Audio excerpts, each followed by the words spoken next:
Next guest, a Pro Football Hall of Famer, 3-time first-team All-Pro, 4-time second-team All-Pro, 12-time Pro Bowler. He holds the NFL record for career pass breakups. He's an in-studio analyst. I love watching you on college football with TNT. Champ, how you feeling?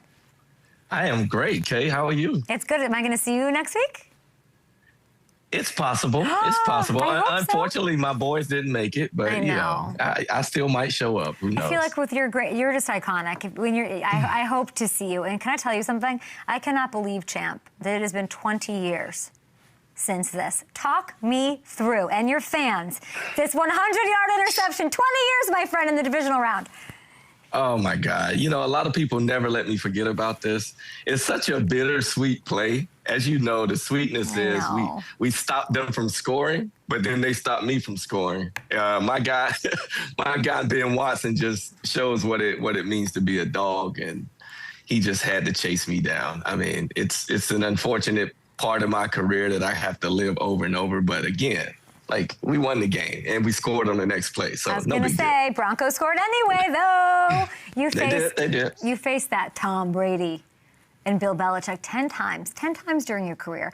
As a member of the most sacred Gold Jacket community, you hear Bill Belichick, not a first ballot Hall of Famer. What are your thoughts?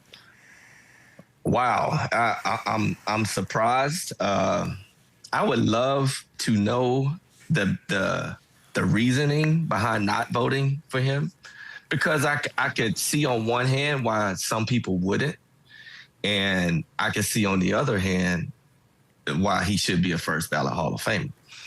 And, you know, there's a lot of questions around, you know, his time as a head coach. You know, you got Spygate and all these other things that happen.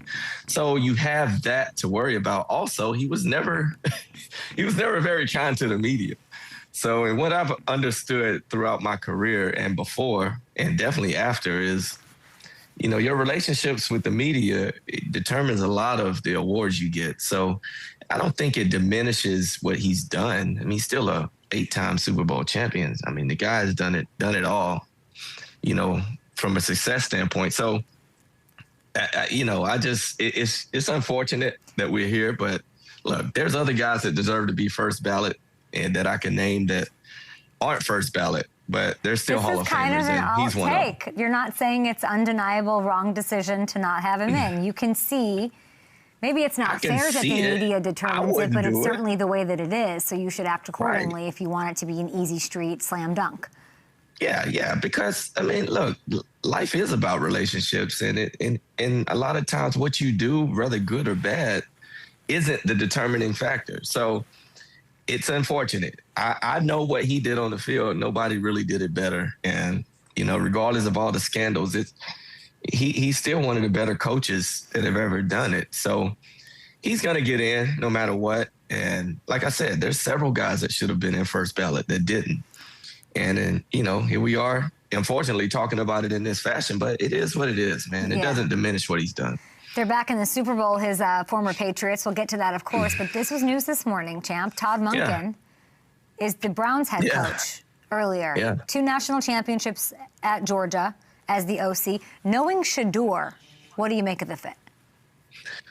Man, look, this dude is one of the better offensive minds that we've seen in the game. He did it at the college level with my Bulldogs a few years back.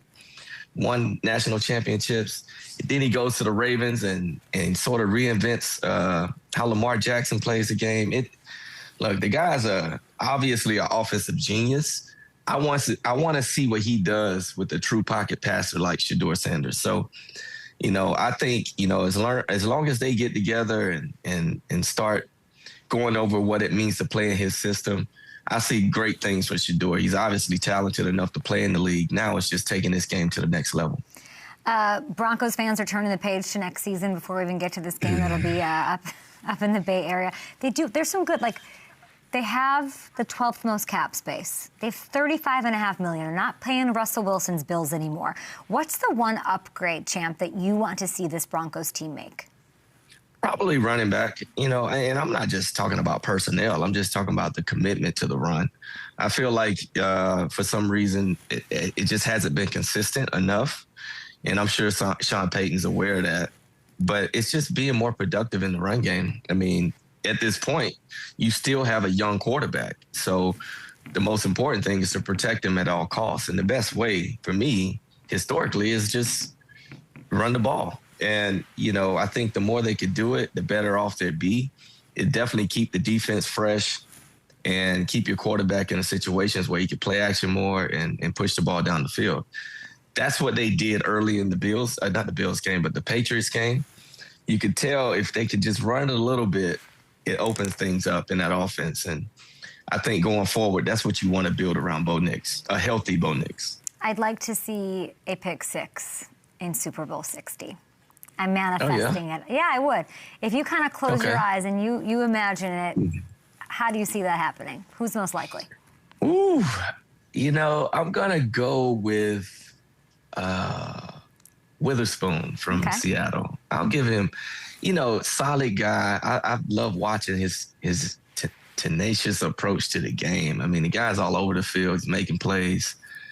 He's worthy of a pick six. I'll put him out there. And, you know, with Seattle's historic defense, I mean, it's funny. Like, they're looking like the Legion of Boom a little bit here. But I won't go that far. But at the same time, man, they're in the Super Bowl. So hats off. He's plus 7,500 to score on FanDuel Sportsbook right now. If you guys want to listen to the Hall of Famer, what he says, I could see it happening as well. And the matchup I really love, when I say Christian Gonzalez and JSN, what comes to your mind?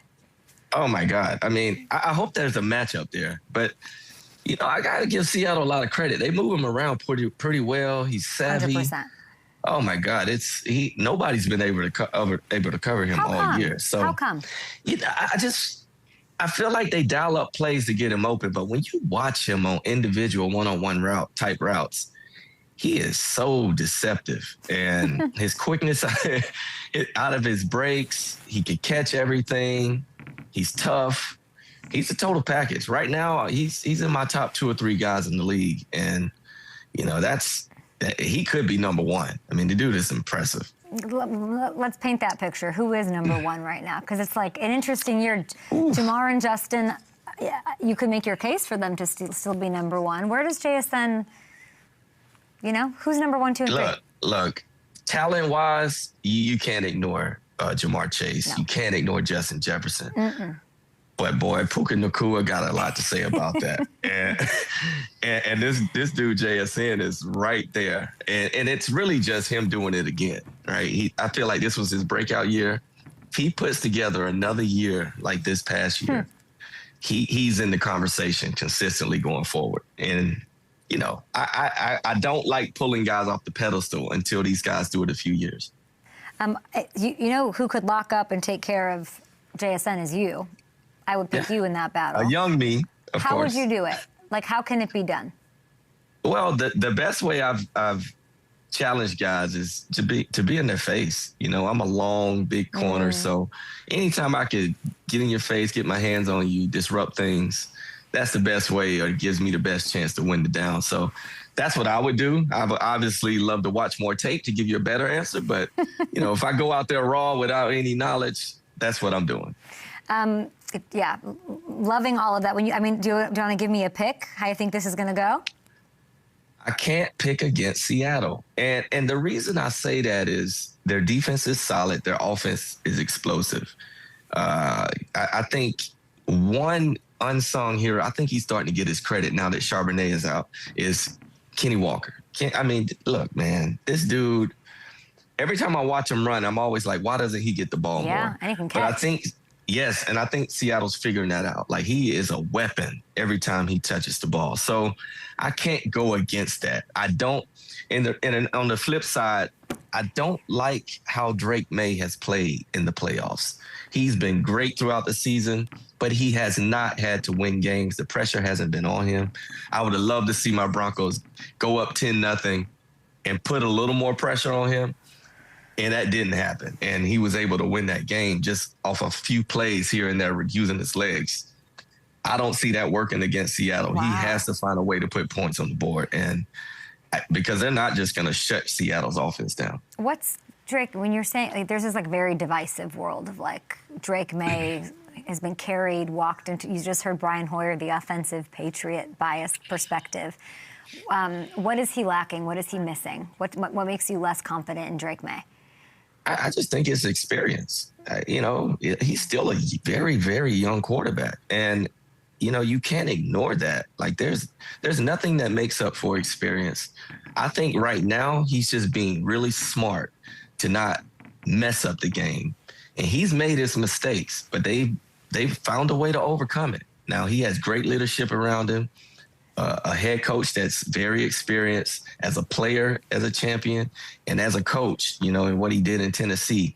But also, you know, Josh McDaniels, man, I tell people this all the time. It's one of the smartest coaches I've ever been around. When he was when he was head coach of the Broncos, he just knew what it took to win games. Now, can he get you to do those things consistently? That's another challenge. But when he's in that coordinator seat and focusing on one thing, which is his quarterback and pushing the ball down the field, he knows exactly how to get the most out of Drake May. And that's why they're in this position. It's nothing else. Their defense has been great, but this kid has not put them in positions where they could lose the game. It'll be his 9th Super Bowl appearance. Josh McDaniels. It didn't, and people sort of, I made the case, I know, that's what I said. I heard that yesterday, and I did I'm so glad you're saying this, because I did a whole thing about how if he wins this one, because you can always say Brady and Belichick and like whatever, so, and whatever comes with that, and Josh sort of gets left out of that equation, probably because of how it didn't work out with the Raiders, whatever happened with the Broncos. You were there for that. Like, looking back at it now, how can you explain that to me? The Josh Broncos thing. Let me give you sort of the proper context here. Like, this guy was 32 years old as a head coach. He comes in and, you know, now you're in a leadership position. So it's more than just running an offense. You know, now you're a leader of men. You have to do that consistently. I just don't feel like the timing was right. You know, there was a lot of other issues towards the end of his tenure in Denver that forced him out of there, but he still had another chance. And I feel like maybe that's just not his path. And I've only seen him succeed at a high level being a coordinator of an offense. So that might be where he fits best. And, you know, I don't know if he'll get another shot down the road. I don't know. You know, he's sort of. Well, you were there. He failed, right? Did not go well. Though. Like I said, I want to put it in proper context. This guy was very young.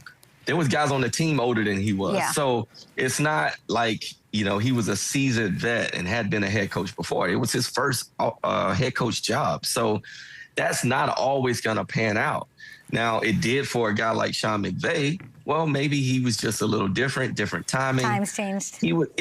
So who knows? Now, based off my experience, I wouldn't say he should get another try because he's gotten more tries. But I don't know how he is now. He could be a lot more mature and ready for it now. Yeah.